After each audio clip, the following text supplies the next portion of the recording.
اچھا اب مجھے ملے گا تو مجھے یہ جواب دینا ہے، اس نے یہ کہا تو مجھے یہ کہنا ہے، یہ نہیں کہا تو وہ کہنا ہے، واٹس ایپ پیسے کہنا ہے، کال پیسے کہنا ہے.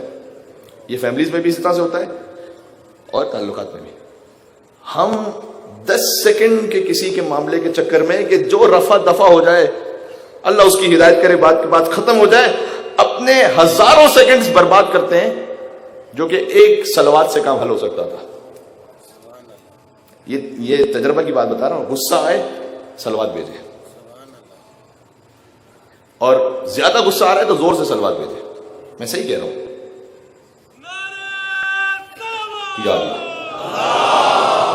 اس کا کیا مطلب ہے؟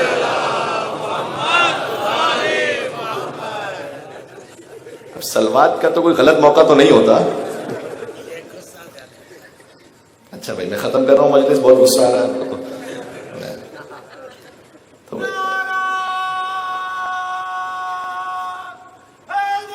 مل کے.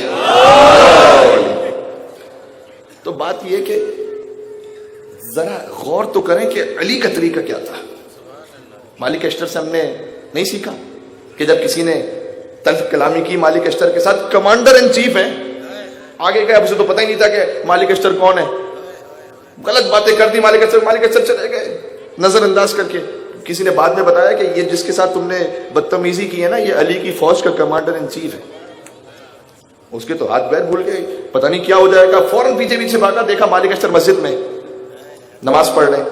نماز کے انتظار کے بعد، حضرت غلطی ہو گئی مجھے معاف کیجیے گا. کہا نہیں میں تو تیرے لیے دعائے مغفرت کرنے مسجد میں آیا ہوا تھا.